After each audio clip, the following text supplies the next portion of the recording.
পাঠ্য বইয়ে আদিবাসী graffiti পুনঃস্থাপন, NCTB ভবনের সামনে হামলার আসামিদের গ্রেফতার এবং সাংবিধানিক স্বীকৃতি না দিলে লং মার্চের হুঁশিয়ারি দিয়েছেন আদিবাসী নেতারা।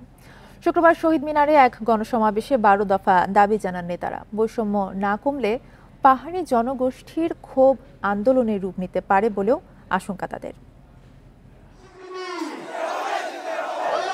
পাঠ্য বইয়ের মলাটে আদিবাসী লেখা গ্রাফিতি পুনঃস্থাপনের দাবিতে একাট্টা আদিবাসী জনতা শুক্রবার দুপুরে কেন্দ্রীয় শহীদ মিনারে গণসমাবেশ করে আদিবাসী ফোরাম। ঘটে সমতল ও পাহাড়ি জনজাতির মিলন মেলা। কেউ এসেছেন সংগ্রামের প্রতীক তীর ধনুক নিয়ে, কেউ বা স্বজাতির সাজে। দাবি একটাই, আদিবাসীদের ওপর বৈষম্য বন্ধ।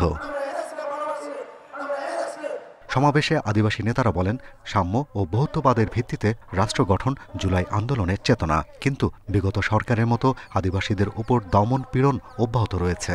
বিচ্ছিন্নতাবাদী তকমা দেবেন না, সংবিধান বিরোধী তকমা দেবেন না, আমরা বিচ্ছিন্নতাবাদী নই।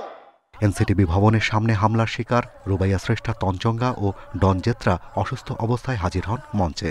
জানান, দাবি আদায় না হলে বৃহৎ আন্দোলন গড়ে উঠবে। আপনারা থামবেন না, আপনারা জানুন, আপনারা সচেতন হন, আপনারা সচেতন করুন মানুষকে। আমরা আমাদের সংবিধান স্বীকৃতি আদায় করে তবেই গড়ে ফিরবো। এতে যদি আমাদের জীবন দিতে হয়, আমরা জীবন দেওয়ার জন্য প্রস্তুত আছি। সমাবেশে জনসংহতি সমিতির পক্ষ থেকে বলা হয়, বৈষম্য না কমলে যে কোনো সময় ফুঁসে উঠতে পারে আদিবাসীদের নতুন প্রজন্ম। লড়াইয়ের পন্থা অনেক প্রকার হতে পারে।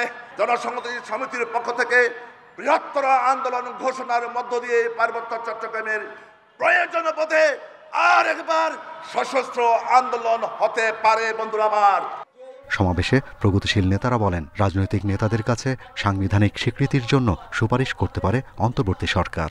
পার্বত্য চুক্তি বাস্তবায়ন, আমাদের সংবিধানের স্বীকৃতি, আগামীতে যারা ক্ষমতা আসবে তারা মানতে বাধ্য হবে। এই সুপারিশ আপনারা করে যান। উপদেষ্টা পরিষদের প্রায় 100% সদস্য কোনো না কোনো সময় আদিবাসী দাবির প্রতি, আদিবাসী পরিচয়ের প্রতি সম্পূর্ণ সংহতি প্রকাশ করেছেন, তাহলে তারা কেন প্রকাশ্যে সেটি বলবেন না? সংসদে আদিবাসীদের বিশেষ আসন বরাদ্দ সহ 12 দফা দাবি জানানো হয় সমাবেশে। Shahriar Anirban, independent news, Dhaka.